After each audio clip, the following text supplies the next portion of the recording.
जी काही जीवनाचा नीतिमत्तेचे नियम आहे ते प्रत्येकाने पाळायला पाहिजेत. एवढ्याकरता राम आदर्श आहे आणि अध्यात्माकरता कृष्ण आहे. ही दोन तत्व नेहमी सांगतोय रोज पुन्हा पुन्हा. झाल ऐक म्हणे, काय झालं म्हणे कृष्णा. एक पती पत्नी होते, चांगलं होतं दोघांचं, अतिशय प्रेम एकमेकांवर. ती त्याला सोडून कधी राहतच नव्हती. आणि एकदा असं घडलं, तो व्यापार धंदा करता गावी गेला. आता गावी गेल्यानंतर ती तरी काय करणार बरं का. मग तिने आपल्या आवडीप्रमाणे, तिला थोडीशी कलाकुसरी येत होती करता, पुतळे बितळे करत होते बरं का. मग तिने आपल्या पद्धतीप्रमाणे आपल्या नवऱ्याचा एक पुतळा तयार केला मातीचा बरं का. आणि त्या मातीच्या पुतळ्याची ती रोज पूजा करायची बरं का. सकाळी उठलं की त्याची पूजा करायची. हां, मग आवडीचं त्याच्या, आज तुमच्या आवडीचं थालीपीठ केलंय बरं का, मग ते थालीपीठ दाखवायची, पूजा करायची आवडीने, अगदी प्रेमाने. आणि त्याच्यामध्ये ती सबंध दिवस जायचा तिचा त्या पुतळ्याच्या सेवेमध्ये. ऐकतोयस ना तू कृष्णा, इकडे तिकडे बघू नकोस, नीट लक्ष देऊन ऐक. हा हा ऐकलं मी. नवरा बाहेर गावी गेला होता आणि ती बाई त्या पुतळ्याची पूजा करत होती. हा ऐकलंस ना, नीट समजून घे. मग एक दिवस काय झालं, महिना 2 महिने गेल्यानंतर त्याचा कामधंदा आटपला आणि ती बाई पूजा करत होती त्या पुतळ्याची. तितक्यात नवरा आला. ती अशी आरती करते आपल्या नवऱ्याची आणि तितक्यात नवऱ्या होता, अगं मी आलो, अगं मी आलो. आता मला सांग कृष्णा, की खरा पती तिथे दारात आल्यानंतर तिने पूजा अर्धवट टाकून त्याला दार उघडायला जावं का या पुतळ्याची आरती करावी. मला माहिती नव्हती म्हणे तू इतकी मूर्ख असशी. असले साधे प्रश्न काय मला विचारतेस. अगं पुतळा तो मातीचाच, पण खरा पती आल्यानंतर ताट दे फेकून आणि जा त्याच्याकडे पळत. नक्की ना, नक्की ना. अरे मग आम्ही तरी काय केलं. मासाचा तो पुतळा होता, जड देह होता, कर्मधर्म संयोगाने त्याच्या गळ्यात माळ घातली बर का. तुझ्याशिवाय तो मुर्दा आहे, त्याच्या देहामध्ये तुझी वस्ती आहे म्हणून जिवंतपणा आहे, तुझ्याशिवाय तो मुर्दा आहे. म्हणून लक्षात घे. आता मला सांग, खरा पती तू आहेस, तू हाक मारल्यानंतर त्या मातीच्या पुतळ्याच्या मागे लागायची गरज काय. काही स्पर्शामध्ये विकार आहे आणि ज्या स्पर्शामध्ये प्रभू प्रेमाचा विकास आहे त्याला म्हणावं ब्रह्मसंस्पर्श बरं का. स्पर्श विकार नाही, विकास बरं का. तेव्हा तो ब्रह्मसंस्पर्श होता बरं का. आणि तो स्पर्श जाणून घेण्याकरता शिव भगवान काय पार्वती ते म्हणाले, विचारू नका, हे अनुभवाचे जोगे नव्हे बोलायचे, हे अनुभवाचे जोगे नव्हे बोलायचे. पार्वती म्हणाली, शिवा हे विचारू नका. ते म्हणाले, पण मला पण रासेत यायचंय. म्हणले, tickets only for ladies, no लेडाज.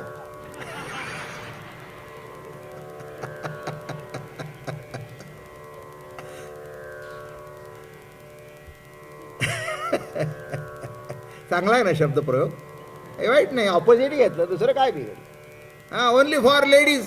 आता काय ओनली फॉर लेडीज काय. शिव आपलं ते वर येत आहेत बघतायत. अगं म्हणाली पार्वती, काय तुझ्या जीवाला वाटतं का एकटी अप्पलपोटी आहेस. घरामध्ये म्हणतास तुमच्याशिवाय मला काही, तुम्हाला दिल्याशिवाय मला खावत नाही, तुम्हाला घेतल्याशिवाय, आणि एकटीच आनंद बघतोयस हा. अगं साध्या आनंद सगळे घे माझ्याकडून हिरून, पण हा ब्रह्मानंद दे. आता काय करू म्हणे. ती म्हणाली, रास चालू आहे, ती एंट्री कोणालाच नाही. म्हणले, एवढं कर, भगवंताच्या समोर जाशील तेव्हा एक आम्हाला कॉम्प्लिमेंटरी घेऊन ये. कॉम्प्लिमेंटरी पास तुम्हाला सगळ्यांना माहितीच आहे. झालं. कृष्ण भगवंतासमोर गेल्यानंतर पार्वती खाली वाकली, म्हणे काय कसे काय आहेत आमचे शिव भगवान. ते म्हणाले तळमळत आहेत, तळमळत आहेत. काय झालं, काय तळमळाला? अरे म्हणे प्रभू एवढी रास चालू आहे, मी येते आणि त्यांना येता येत नाही. Very disturb. त्यांच्या पोटात दुखतंय. काय? हो, त्यांचा जीव वर खाली होतंय. अगं म्हणाले पार्वती तुला माहिती आहे इथे तर काही पुरुषांना कोणाला एंट्री नाही आहे, सगळ्या गोपिका आहेत. आता काय करावं? मोठी मजेशीर गोष्ट आहे बरं, काही घडलेली गोष्ट आहे, मजेशीर गोष्ट आहे. झालं बाबा. ते मग म्हणाले जाऊन विचारू नये. मग शिवाला सांगितलं बा जमत नाही. त्यांना सांग मी लुगडं नेसून येतो. कृष्णा तुझ्या संगतीमध्ये राहून एवढं जर आम्हाला कळलं नाही तर आमचं आयुष्य फुकट गेलं. कुठे आमचं चुकलं सांग. शेवटी संसारामध्ये आपण रमतो, घरदारात आपण रमतो, पण शेवटी त्या निजज्ञानाची प्रेम प्रतिती प्रगट होण्याकरता तर सगळं आहे. कशाकरता खटपट आहे? मनुष्य जन्माचं सार्थक संसाराच्या दृष्टिकोनातून बरोबर आहे. 2 मुलं बाळ होणं, घरदार, प्रपंच, नवरा बायको, ठीक आहे. पण त्याच्यापेक्षाही जी जीवनामध्ये अध्यात्माची किंवा आत्मोन्नती व्हायला पाहिजे, जो खरा पती आहे त्याची ओळख एक लक्षात ठेवा. आध्यात्मिक जीवनामध्ये सगळ्या स्त्रिया आहेत, परमात्मा पुरुष एकच आहे, पुरुषोत्तम परमात्मा एक आहे. मग त्या पतीला वर्ण, त्याच्याशी आपलं जीवन एकरूप होणं कुठे काही चुकलं का? एवढं म्हटल्याबरोबर बर बर बर बर जास्ती शहाणपणा करू नका, मला शिकवू नका. कामाग्नी कृश पडिले सकळ, मांडियला खेळ मनमथाचा. या रास क्रीडेचा दुसरा एक भाग आहे की मनमथ याला सुद्धा अहंकार झाला होता की भल्या भल्याला मी आडवं केलंय, या कृष्णाला सुद्धा आडवं करीन. बरं का? म्हणून या लीलेचं वर्णन, रासक्रीडेचं कामविजय लीला. दुसरं वर्णन काय आहे? कामविजय लीला.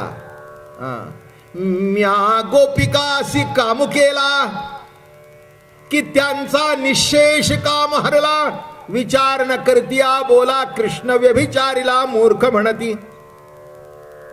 काय सांगतायत नाथ महाराज भागवतात?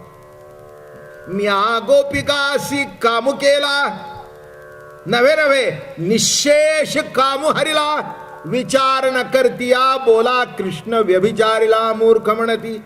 ज्यांना कळत नाही ते म्हणतात व्यभिचार, पण ज्यांना कळतात ते म्हणतात नाही. जीवनामध्ये हे घडायलाच पाहिजे, आत्मरती घडलाच पाहिजे. आणि आत्मरती घडायचा असेल तर हे नको ते जवळ आलेत. लक्षात ठेवा, पहिला तोच आहे, नंतर बाप, नंतर आई, नंतर नवरा, नंतर भाऊ, हे सगळे मागून आलेले आहेत. ओरिजिनल कोण आहे? ओरिजिनल पती कोण आहे? अहो तोच आहे. हे समजण्याकरता ही रासक्रीडा केलेली आहे. आणि कामाला मोठा अहंकार होता. तो म्हणाला मी भला भल्याला लोळवलं, शंकराला लोळवलं, विष्णूला सुद्धा संपवलं. पराशराची अवस्था काय करून टाकली. विश्वामित्र 1000 वर्ष डोळे झाकून बसला, एकदा उघडला आणि मेनका जन्माला आली. अहो एक का भानगडी आहेत? पुराण तुम्ही काढून बघा, अवघड आहे सगळं बरं का. म्हणून पुराण केव्हा तरी बघावी, ज्ञानेश्वरी रोज वाचावी. पुराण केव्हा तरी बघितलं तरी ठीक आहे, न बघितलं तरी ठीक आहे. काय ज्ञानेश्वरीमध्येच कामविजय प्राप्त होईल. आणि हीच रासलीलेचं सार आहे. रासलीलेचं सार हाच आहे. आणि तो म्हणाला मी तुला बघून घेतो. भला भल्याला तुम्ही चित केले, तुला सोडीन का कृष्णा? कृष्ण म्हणाले त्याच्याकरता आपण ही रास करू. बघू तुझी काय ताकद आहे, तुझी पावर तरी बघू, काय सामर्थ्य आहे तुझ्यात. बरं का. आणि असं शरदाचं चांदणं जिकडे जिकडे फुललेलं आहे. आणि रास क्रीडा भगवतीनं सगळ्या गोपिकांना सांगितलं, आता फेर धरा. सेंटरला एक कृष्ण होता, तो बासरी वाजवत होता. आणि मग एक एक गोपी एक एक कृष्ण सुरू झाल्या टिपऱ्या. पण दोन्ही टिपऱ्या नाद एक, दो टिपरी नाद एक. एक लक्षात घ्या, एक कृष्ण एक गोपी. सिद्धांत सांगतो, वृत्ती ही गोपी आहे. प्रत्येक वृत्तीच्या मध्ये कृष्ण आहे. त्याच्या पुढची दुसरी वृत्ती आहे, त्याच्यामध्ये कृष्ण आहे. तुम्ही मणी ओवलेले बघितलेत का? दोन मणी, त्याच्यामध्ये एक सूत्र आहे.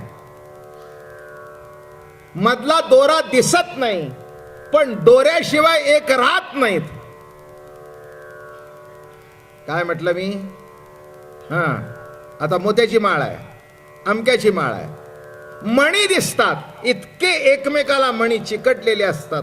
पण ज्या अर्थी मणी चिकटून आहेत त्या अर्थी मध्ये कुठेतरी एक अशी फट आहे, तो सांदा आहे आणि तोच कृष्ण आहे. अर्थात ज्ञान कल्याण शिवाची उंची सर्वापेक्षा श्रेष्ठच आहे ना. शंकर इति शांकर, बर का. हे शिवभगवंताचं म्हणजे काही सोपं आहे का? मी मागे सांगितलं तुम्हाला, शिवलाय म्हणून शिव, ज्या दिवशी शिवणार नाही त्या दिवशी शव. दोन शब्द किती जवळचे आहेत. आता शिव म्हणजे काय? काय ज्ञान कल्याण शिव आहे तो. असं का काही साधं सुद्धा आहे का काही काम? ते उंची त्याची जास्तीच होती. सगळे म्हणाले, हे कसं काय एवढं उंच, काय करायचं तुला?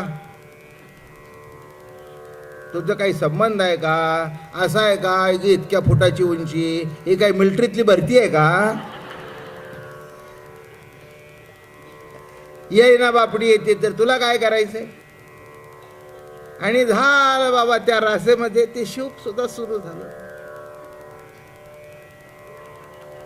कम्मा मारा नंद जिनोला. जे कम्मा मारा सुरू झालं तुम्हाला सांगू, मोरली सारी बजाय. जेव्हा ती रास गरभा सुरू झाला, नाचतायत. नाचता नाचता गेले की ते वर. आणि त्या गोपींना कळे ना की इतक्या गुळगुळीत तोंडाचे आम्ही, आणि ही मिशाळ गोपी कुठून आली? ते म्हणे डिफेक्ट ऑफ द हॉर्मोन्स.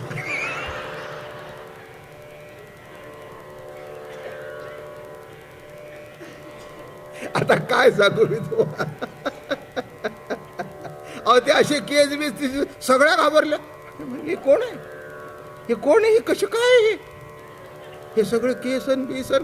अरे पार्वती म्हणली, घ्या तोंडावर झाकून. आणलं ते आणलं, झालं आमचं उघड पाडलं इथे. काय एक एक गोपी एक एक कृष्ण. बघा ना, एक वृत्ती उठली, ती वृत्ती आली जगामध्ये, विरून गेली. त्याच्या मागे दुसरी वृत्ती उठली.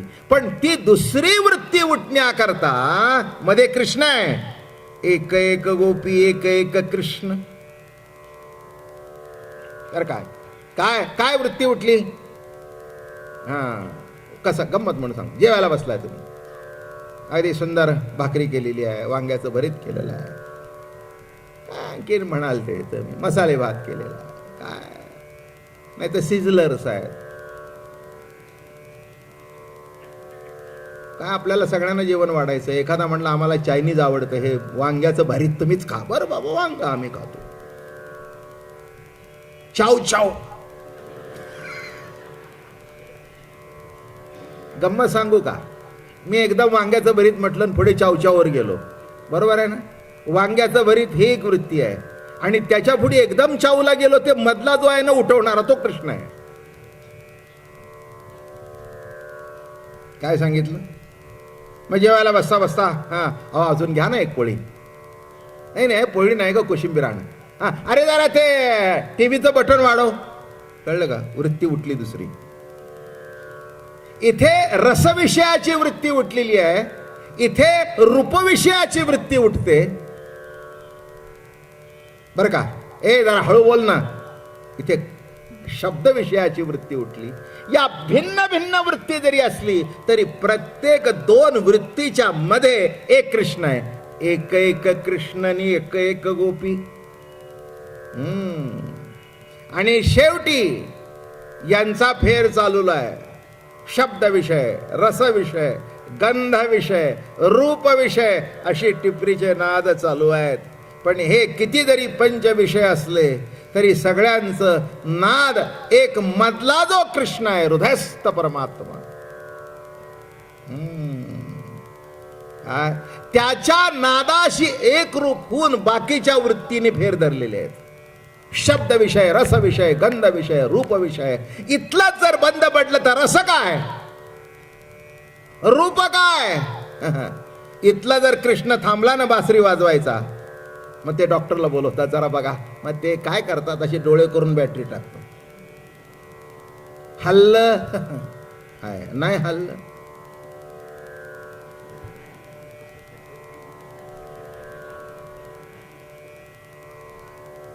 मी म्हटलं तुम्ही असं करून काय बघितलं? अहो म्हणले जर प्रकाश टाकला जर नजर चमकली तर समजायचं जिवंत आहे. काहीच नाही.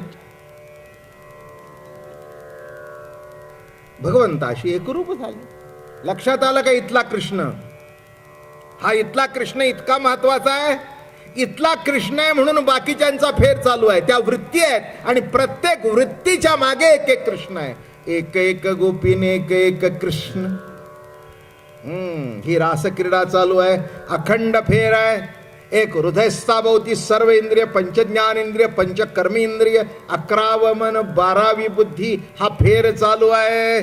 सतत फिरतायत इंद्रिय. फिरतायत की नाही? झोपेत सुद्धा फेर चालू आहे की नाही?